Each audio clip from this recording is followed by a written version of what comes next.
Good morning everyone and welcome to this channel. तो आज के इस वीडियो में हम बात करेंगे बी टू बी स्पेस में जो एक ज्वेलरी कंपनी है जिन्होंने पिछले कुछ समय से अपने शेयर होल्डर्स को बहुत अच्छा पैसा बना के दिया था, but after I think last 1 years there is no gain for the shareholders and the stock look like stuck in the range और it is been fallen from the top very much. तो उसके बारे में चर्चा करेंगे।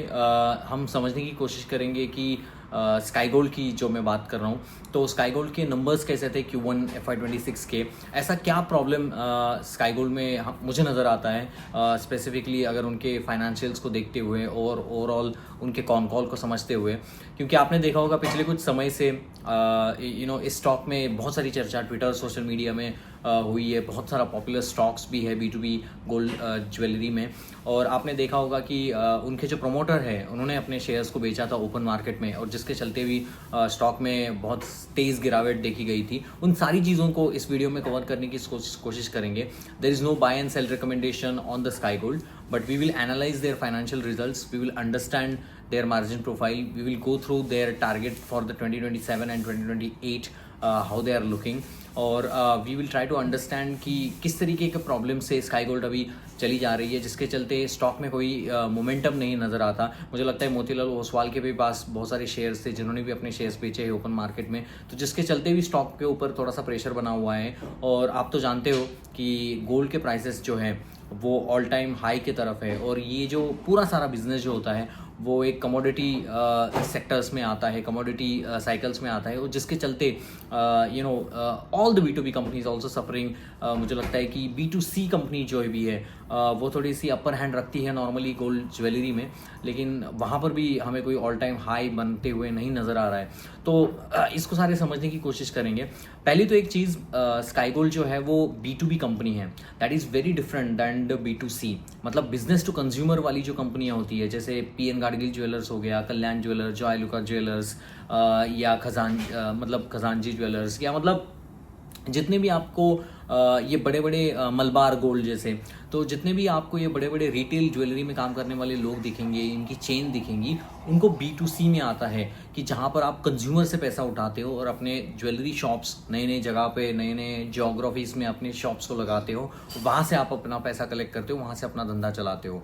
तो जैसे बहुत सारी कंपनी B2C में साउथ से चली शुरू हो गई, और उनने नॉर्थ इंडिया में अपने स्टोर्स को एक्सपांड किया। इंडिया के बाहर मिडिल ईस्ट में कल्याण ज्वेलर जैसी कंपनी ने अपने प्रेजेंस को बढ़ाया, जिसके चलते obviously volume growth, value growth की वजह से, और जैसे डिस्क्रिशनरी कंजम्पशन इंडिया में, डिस्क्रिशनरी इनकम इंडिया में जैसे बढ़ती चली जा रही है प्रीमियमाइजेशन की तरफ से, तो ऑब्वियसली ज्वेलरी एक इंपॉर्टेंट सेगमेंट है इंडिया के हाउस होल्ड्स का, तो जिसके चलते बहुत सारी तेज़ी से ग्रोथ 2023 से लेकर 2024 तक, 24-25 तक ज्वेलरी शॉप में, ज्वेलरी कंपनियों में अच्छी देखी गई। तो इनमें से समझने की कोशिश करेंगे ऐसा क्या डिफरेंस होता है B2C में और B2B में, क्योंकि इन सारी मैक्रो चीज़ों को आपको समझना पड़ेगा। आप किसी भी कंपनी में ऐसे ही 1 करोड़ रुपए का इन्वेस्टमेंट नहीं कर सकते या बड़ी इन्वेस्टमेंट नहीं कर सकते। You need to understand how things works on the broader picture, और फिर वापस जाके आप नंबर्स को समझने की कोशिश करोगे।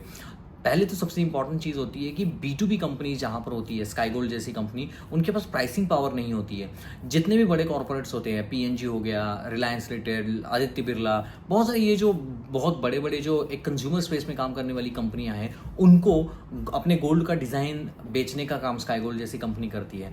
मतलब मान लो कि आपको जितने भी PNG ज्वेलरी जो कंपनी है या कल्याण है, उनके यहाँ पर जो भी आपको मंगलसूत्र के आपको नए नए नेकलेसेस के नए नए आपको डिज़ाइन दिखेंगे, वो सारे डिज़ाइन बनाने का काम ये स्काई गोल्ड जैसी कंपनी करती है। तो स्काई गोल्ड बेसिकली इन लोगों के लिए डिज़ाइन, डिफरेंट डिज़ाइंस के ज्वेलरी बनाते हैं। मतलब वो ऑर्नामेंट्स हो गया, मतलब वुमेंस के लिए हो गया, मेंस के लिए हो गया, तो डिफरेंट डिज़ाइंस के ऑर्नामेंट्स हो गया, डिफरेंट डिज़ाइन के ज्वेलरी अलग अलग डिज़ाइंस में वो बनाने का काम ये स्काई गोल्ड जैसी कंपनी करती है। तो इन कंपनी, स्काई गोल्ड जैसी कंपनी है जो अपना माल जो है वो B2C कंपनी को बेचती है, तो ऑब्वियसली B2C कंपनी अपना सारा मार्जिन तो इन सारे लोगों के पास छोड़ेगी नहीं। तो होता यह है कि B2B कंपनी में मार्जिन बहुत कम होता है। आपने अगर देखा होगा कि स्काई गोल्ड में बहुत कम मार्जिन है। आप अगर ईबिटा परसेंटेज की बात करो तो 6.2% का मार्जिन है, पैट की बात करो तो 3.9% का पैट का मार्जिन है। तो बहुत वेफर थिन मार्जिन के ऊपर ये लोग काम करते हैं। अगर आप मान लो कि उनका सेल्स के नंबर है वो कुछ 1000 करोड़ में होते हैं, लेकिन पैट के number at the end of the day 40 crore में ही होते हैं, टैक्स वैक्स कट करके एवरीथिंग करके। तो मतलब 1000 करोड़ का धंधा करने के बाद भी इनके पास 40 करोड़ का प्रॉफिट रहता है। तो आप समझने की बात समझो कि यहाँ पर जो है वो मार्जिन प्रोफाइल बहुत थिन रहती है। 2% का ईबिटा मार्जिन रहता है। हालांकि आप B2C कंपनी में चले जाओ तो यही परसेंटेज आपको PN गाडगिल में, कल्याण में 8 to 9% का दिखेगा। पैट मार्जिन 5, 6, 7, 8% का ही दिखेगा।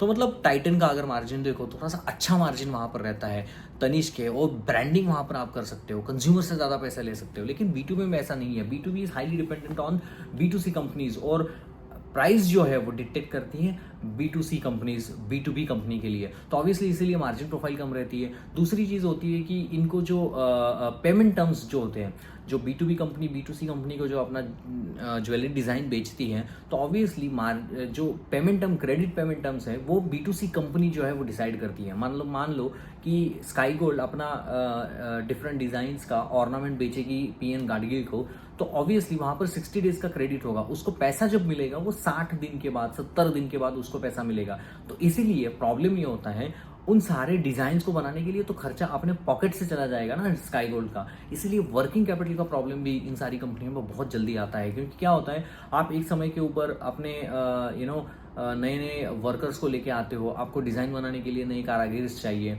आप अपने दुबई में ऑफिस खोलते हो, आपके एम्प्लॉय कॉस्ट हर समय में बढ़ती चली जाती है, इन्फ्लेशन कॉस्ट होती है, रॉ मटेरियल जो होता है स्काई गोल्ड जैसी कंपनी का वो गोल्ड होता है, वो थोड़ा सा महंगा आपको खरीदना पड़ता है। इन्वेंटरी मैनेजमेंट के लिए आपको हेजिंग करना पड़ता है।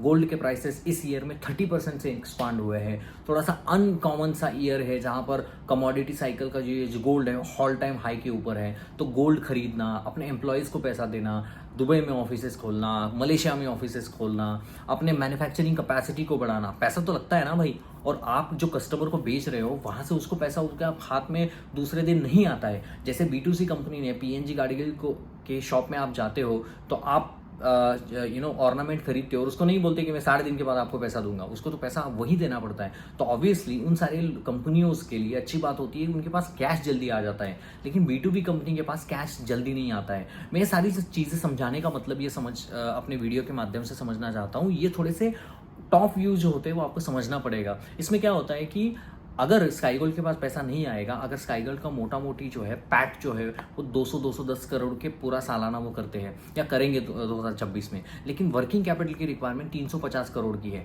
तो ऊपर का जो 150 करोड़ है वो अपने पॉकेट से डालना पड़ता है। वो पॉकेट में क्या खुद के पॉकेट से लेके थोड़ी नहीं आएगा, वो बैंक के पास चला जाएगा, गोल्ड मेडल लोन लेके जाएगा, अपने इक्विटी को डाइल्यूट करेगा। इसकी वजह से ROE का परसेंटेज थोड़ा सा घटेगा।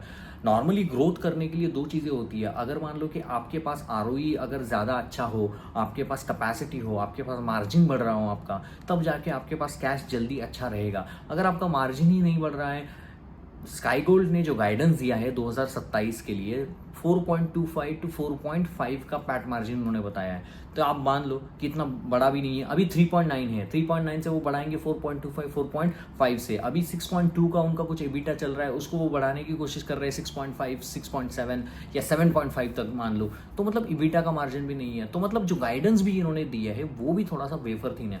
मान लो FY26 का जो गाइडेंस स्काई गोल्ड ने दिया है वो दिया है कि वो 5400 करोड़ का रेवेन्यू करेंगे। लास्ट ईयर कुछ कंपैरेटिव आप कर लो तो उन्होंने कुछ गाइडेंस दिया है 50% का revenue growth comparatively financial year FY25 के ऊपर 50% का ग्रोथ वो करने वाले हैं। ईबिटा मार्जिन की अगर हम बात करूँ तो ईबिटा मार्जिन में भी कुछ उनका कहना है कि उस तरीके की ग्रोथ रहने वाली है। और पैट की जो नंबर उन्होंने बताया है उनका कहना है कि हमारा 3.94 इतना ही हमारा मार्जिन रहेगा। तो मोटा मोटी जो रेवेन्यू ग्रोथ का गाइडेंस जो है वो 2026 के लिए 50% का है। FY27 में वो 7600 करोड़ करने वाला है, ऐसा वो बता रहा है। तो मतलब क्या हो रहा है, 5400 के ऊपर 7700 अगर आप कैलकुलेशन करो तो जो आपका रेवेन्यू ग्रोथ का नंबर आएगा वो 36% आएगा। स्काई गोल्ड जैसी कंपनी है पहले 100% से ग्रो करती थी, फिर वो 50 पे आई, अभी वो 36 की बात कर रही है। अगर मैं स्काई गोल्ड में पहले से इन्वेस्टेड था या हूँ या वॉट एवर इट इज़, तो क्या होता है आपका PE रेशियो जब हाई था तो वहाँ पर आपका जो रेवेन्यू ग्रोथ है वो वहाँ पर टिकता नहीं है। वो इसका रीज़न ही वही होता है, जब कोई भी स्टॉक हाई पी में अवेलेबल होता है और उसका जो रेवेन्यू का ग्रोथ अगर वो थोड़ा सा कम हो जाता है तो पी भी नॉर्मलाइज होने लगता है। इसीलिए आप देखोगे लास्ट के 1 साल में बहुत सारी रीज़न है, तो मैं वन ऑफ द रीज़न बता रहा हूँ कि थोड़ा सा पी रेशो भी ऊपर की तरफ गया था और रेवेन्यू का गाइडेंस जो है वो भी कंपनी ने कम कर दिया। तो ऑब्वियसली क्या हो जाएगा, पी का डी रेटिंग होना शुरू हो जाता है और उसके चलते मैनेजमेंट ने भी कहा है कि अपने शेयर्स को उन्होंने पहली बार बेचे हैं, अपने हिस्सेदारी को उन्होंने बेचा है बहुत सारी चीज़ों के लिए, कंपनी के ग्रोथ के लिए। ऑब्वियसली वर्किंग कैपिटल की ज़रूरत पड़ेगी तो उनको इक्विटी बेचनी ही पड़ेगी, तो कहाँ से पैसे लेके चले जाओगे? यही तो बात होती है, यही तो लोग समझते नहीं है कि ऐसा नहीं है कि ग्रोथ आ रही है, अरे यार 50% की ग्रोथ है, 60% की ग्रोथ है, फिर भी क्यों नहीं चल रहा है। अरे सिंपल इंपॉर्टेंट बात होती है कि कंपनी के पास पैसा बच रहा है, कंपनी कैसे पैसे से किस तरीके से वो अपने आने वाले, क्योंकि मार्केट तो पिछला वाला नहीं देखता है कि 100% ग्रोथ से स्काई गोल्ड बढ़ रहा है तो मैं स्टॉक ऊपर की तरफ भागूंगा। मतलब शेयर होल्डर तो ये देखता है ना कि दो साल में वो किस तरफ जा रहा है। ऑब्वियसली ऐसा नहीं मान रहा हूँ कि स्काई गोल्ड खराब स्टॉक है या उसके वैल्यूएशंस खराब है अभी के लेवल के ऊपर, लेकिन हाँ ये ज़रूर है कि पहले जिस तरीके से वो ग्रोथ करती थी अभी वो ग्रोथ नीचे की तरफ आई है स्काई गोल्ड की, तो ऑब्वियसली पी का डी रेटिंग होगा, स्टॉक थोड़ा सा पॉपुलर हो गया है, बहुत सारे लोग यहाँ पर इन्वेस्टेड है, बहुत सारे लोग ऊपर की तरफ फंसे हुए हैं, इंस्टीट्यूशनल इन्वेस्टर अपना माल छोड़ के चले जा रहे हैं मोतीलाल ओसवाल जैसा। तो ये सारी सर्कमस्टांसेस की वजह से स्टॉक के ऊपर एक प्रेशर बनता है। और आप देखो कौन सी भी ज्वेलरी शॉप की कंपनी है जो कंज्यूमर में काम करती है उसका स्टॉक ऊपर की तरफ नहीं है, वो भी नीचे की तरफ ही पड़ा हुआ है। डिस्पाइट ऑफ द फैक्ट कल्याण ने अच्छे रिजल्ट दिए 30%, सेनको ने अच्छे रिजल्ट दिए या पीएनजी ने अच्छे रिजल्ट दिए, किसी का स्टॉक ऑल टाइम हाई पे ऊपर नहीं है। तो इसका मतलब ये है कि कहीं ना कहीं ये जो हाई गोल्ड प्राइसेस है, अगर गोल्ड कंपनियां दो चीज़ों से पैसा कमाती है, एक तो होता है वॉल्यूम और दूसरा होता है वैल्यू। अभी तक जो ग्रोथ आपको नज़र आ रही है, जो FY26 में देखा कि पीएनजी ने 31% की रिटेल में ग्रोथ दिखाई, कल्याण में भी अपनी ग्रोथ दिखाई, लेकिन इनमें ये कॉमन सा फैक्टर है कि उन्होंने वैल्यू ग्रोथ से ये पैसे निकाले। उन्होंने कभी भी यहाँ पर जो ग्रोथ के जो पैसे हैं वो कभी भी उस ग्रोथ के पैसे उनके जो ग्रोथ वहाँ से आई है वो वैल्यू ग्रोथ से आई है। वॉल्यूम तो उनका डिक्लाइन हुआ है बहुत सारी कंपनियों का। तो ऑब्वियसली गोल्ड के प्राइसेस जब हाई रहेंगे, अगर मेरा बजट 1 लाख का है तो मैं जो गोल्ड खरीदने वाला हूँ, मैं 10 तोला खरीदना था, अभी वो 5 तोला खरीदूंगा। मतलब जो मेरी जो नंबर ऑफ रिक्वायरमेंट है वो बहुत ही कम रहेगी। मैं अपनी गोल्ड की जो वॉल्यूम है उसको कम करूंगा। अगर मैं बेटी की शादी कर रहा हूँ उसके लिए मुझे 10 तोला अगर मैंने सोचा था, तो अभी प्राइस बढ़ गए इसलिए मैं 5 तोला में अपनी लड़की की शादी करूंगा। तो वो सारी भी बात होती है। तो ये तो मैक्रो इकोनॉमिकल था। आपने अगर देखा होगा कि सिंपल सी बात है, स्काई गोल्ड ज्वेलरी की अगर हम बात करते हैं, एक तो अभी स्काई गोल्ड ज्वेलरी वो हाई गोल्ड प्राइस की वजह से वो टेम्पल ज्वेलरी या 24 कैरेट की ज्वेलरी में नहीं जा रहा है, वो जा रहा है छोटे मोटे 12 कैरेट का, 16 कैरेट, इन सारी चीज़ों में वो भी लगा हुआ है। स्टडेड में भी थोड़ा सा जा रहा है। अभी दुबई में अपने ब्रांचेस को एक्सपांड कर रहा है, क्योंकि होता क्या है, दुबई में गोल्ड थोड़ा सा इंडिया से सस्ता होता है, $10 to $15। तो होता क्या है, स्काई गोल्ड क्या बोलता है कि हम दुबई में गोल्ड को खरीदेंगे और उसको इंडिया भेजेंगे और वहाँ पर प्रोडक्ट बना के फिर दुबई में हम रीप्रोडक्ट अपने शॉप्स, मतलब ये जो पीएनजी वगैरह लोगों को फिर भी वहाँ से उनको बेचेंगे। तो उनका कहना है कि हम वहाँ पर बेचेंगे। तो दुबई में अभी वो ऑफिस खोलेंगे, वहाँ पर कोई एक्सपीरियंस लोगों को वो लेके आ रहे हैं जिनके थ्रू बिजनेस को बढ़ाने का उनका दावा है। दूसरी चीज़ क्या इसका स्काई गोल्ड का है कि स्काई गोल्ड के अगर हम Q1 के नंबर्स के ऊपर आते हैं, तो जैसे मैंने कहा 56% की ग्रोथ रही है, ईबिटा परसेंटेज 6.2 का रहा है, पैट परसेंटेज अगर मान लो कि 3.9 का पैट परसेंटेज उन्होंने किया है। तो मोटा मोटी जो है कंपनी ने ग्रोथ दिखाई है। ऐसा नहीं है कि स्काई गोल्ड की ग्रोथ ही नहीं है, FY26 में ग्रोथ बिल्कुल है। और दूसरी चीज़ क्या हुआ कि बहुत सारी इंस्टीट्यूशनल इन्वेस्टर ने उनके साथ उनको बोला था प्रमोटर कि आप ओपन मार्केट में माल दे दो तो हम वहाँ से खरीदेंगे। लेकिन क्या हुआ, जब ओपन मार्केट में ये लोग बेचने गए, दर्शन चौहान और मंगेश चौहान उनके जो ये प्रमोटर है स्काई गोल्ड के, लेकिन वो जो इंस्टीट्यूशनल इन्वेस्टर है वो at the moment, last moment में वो बैक ऑफ कर गया। तो क्या हो गया, जो प्रेशर आया सेल्स के ऊपर, क्योंकि इन्होंने इतने अपने 3-4% इक्विटी को बेचा है, वो सारा ओपन मार्केट में बेच दिया। तो ऑब्वियसली ऊपर में अगर सप्लाई ज़्यादा है और डिमांड कम है तो स्टॉक नीचे की तरफ आएगा ही आएगा। इसीलिए आपने देखा होगा कुछ स्टॉक 370 से ऊपर 280 की तरफ आया है। अब यहाँ से मुझे down side, honestly speaking personally down side मुझे रिस्ट्रिक्टिव लगती है, लेकिन अपसाइड के लिए कोई ट्रिगर होने के लिए बहुत इंपॉर्टेंट चीज़ें हैं। वो ट्रिगर तभी होगा जब 4.5 टन पर मंथ का उन्होंने जो टारगेट दिया है, अभी कुछ 450 केजी पर मंथ का जो कुछ बिजनेस करते हैं, और उनका कहना है कि इस साल के एंड तक मतलब 1 टन तक वो चले जाएंगे। वो 4.5 टन वो 2027 तक लेके जाना चाहते हैं। उसके लिए क्या किस तरीके से प्लान है वो जनता चाहती है कि देखना कि किस तरीके से उस प्लान को वो एग्जीक्यूट करते हैं। तो बिल्कुल ही मतलब स्काई गोल्ड अच्छी कंपनी है, उनके रिजल्ट्स Q1 के अच्छे थे, लेकिन प्रॉब्लम है कि हाई गोल्ड प्राइसेस में वॉल्यूम ग्रोथ नहीं है। वॉल्यूम ग्रोथ है, वर्किंग कैपिटल के बहुत सारे इश्यूज है, मार्जिन प्रोफाइल आगे मुझे नहीं दिख रहा है, प्रमोटर अपने माल को बेच रहा है, इंस्टीट्यूशनल बैक ऑफ कर रहा है। जो उन्होंने अपना एक कॉन कॉल में कहा था कि उसका 60 डेज क्रेडिट टर्म रहता है, तो अक्षय तृतीया के टाइम में उन्होंने 10 दिन एक्स्ट्रा दे दिए कॉर्पोरेट्स को ताकि उनका सेल इस मंथ में आ जाए। तो ऑब्वियसली कॉर्पोरेट भी होता है चलो यार 60 दिन का 70 दिन मुझे मिल रहा है, मुझे 10 दिन एक्स्ट्रा मिल रहे हैं, तो कॉर्पोरेट भी हैप्पी होके अपना माल उनको देता है, अपने ऑर्डर उनको देता है और कहता है कि चलो इन्वेंटरी में उस चीज़ को लेके चले आएंगे। तो ये सारी भी चीज़ें होती है जिसकी वजह से उनका वर्किंग कैपिटल साइकिल है और थोड़ा सा लंबा खींच जाता है।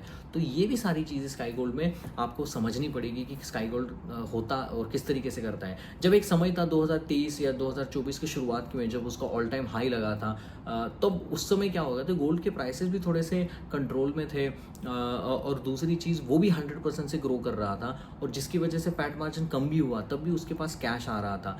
अभी उनका कहना है कि 2027 मार्च तक वो कैश फ्लो पॉजिटिव हो जाएंगे। अभी तक तो कैश फ्लो पॉजिटिव कंपनी है ही नहीं है।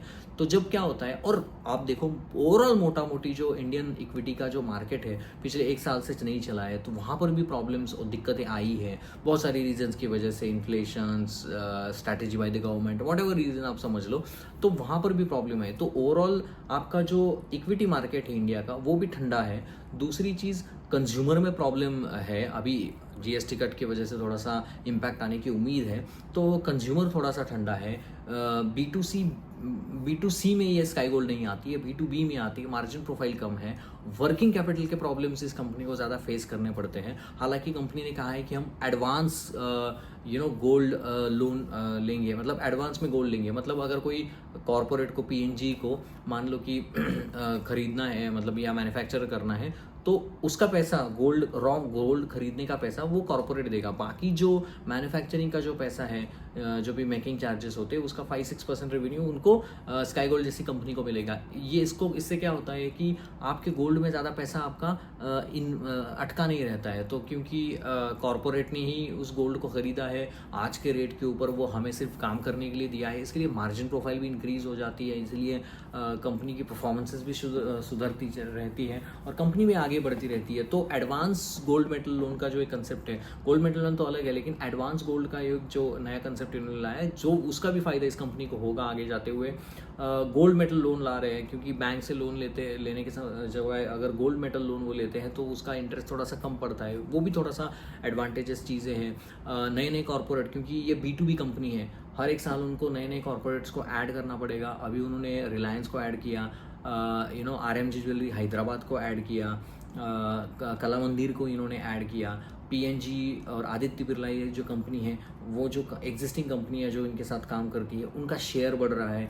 आप देखा होगा कि PNG भी अपने कॉर्पोरेट्स को, अपने शॉप्स को बढ़ा रहा है, नए नए स्टेट्स में चले जा रहा है। अगर ये छोटी मोटी मिझोली कंपनियां जो होती है, स्मॉल एंड मीडियम कंपनियां, बड़ी कंपनियां जो होती है, कल्याण ज्वेलर्स, जॉय लुकास, ये भी अपना एक्सपांशन प्लान कर रही है। अगर वो एक्सपांड कर जाती है तो उनके लिए गोल्ड की ज़रूरत रहेगी, डिज़ाइन की ज़रूरत रहेगी। तो ऑब्वियसली उनका कहना है कि 2500 नए नए शॉप्स खोलने वाले पूरी इंडिया में अगले आने वाले समय में, इंक्लूडिंग ऑल द कंपनीज, तो जिसका तगड़ा फ़ायदा इनको रहेगा। अभी आप देखो कि एक्सपोर्ट का परसेंटेज थोड़ा सा 5-7% पे है, उसको 10-12% पे आगे जाते हुए 2 साल में लेके जाने का इनका तरीका है।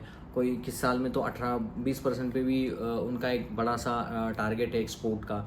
तो दुबई में अभी वो चाहते हैं कि अच्छा हम काम करेंगे क्योंकि दुबई का मार्केट अच्छा है, और वहाँ से आपको प्राइसिंग पावर थोड़ी बहुत जो भी है वो वहाँ पर मिलती है। मलेशिया में भी वो अभी काम स्टार्ट करना शुरू कर दिया है। तो मोटा मोटी Sky Gold is a business beautiful company to go for invest. No buy and sell recommendation, but I'm just saying you need to also analyze how the company's performances was there in Q1. अगर मैं Q1 की summary आपको दे दी तो Q1 में 50% की growth की है. Obviously growth has been hard from the earlier 100% growth which Sky Gold was doing it, और आगे जाते हुए ये ग्रोथ थोड़ी सी और कम भी हो जाएगी 2027 में जो 36% की करी है. स्टॉक जो है वो 4000-5000 मार्केट कैप की कंपनी है, और आपका वहाँ पर आप अगर आप सिंपल एक चीज़ वहाँ पर आप समझने की कोशिश करो, क्योंकि वहाँ पर आपको मार्जिन प्रोफाइल है वो थोड़े से थिन है, तो मार्जिन की वजह से, कैपिटल वर्किंग रिक्वायरमेंट की वजह से भी थोड़ा सा इस कंपनी में प्रॉब्लम आए हैं। और ऑब्वियसली जो भी उन्होंने बेचा अभी, they have sold equity in the open market by their promoters, which is their right is to sell it, we cannot just stop them, but जिसकी वजह से भी इस कंपनी में थोड़ा सा प्रॉब्लम शुरू हुआ था। मुझे नहीं लगता कि यहाँ से कोई डाउनसाइड है वहाँ पर, लेकिन अपसाइड भी जाने के लिए थोड़ा सा टाइम लगेगा। गोल्ड प्राइसेस किस तरीके से जाते हैं, किस तरीके से कंपनी नई नई चीज़ों को अडॉप्ट करती है, वो भी आपको समझना पड़ेगा। So hope you like this video, hope you like my content. Please like, share and subscribe, and happy to comment on your any of the stock that you want me to cover on it. So no buy and sell recommendation, मिलते हैं next video में. Please like, share and subscribe. Thank you very much.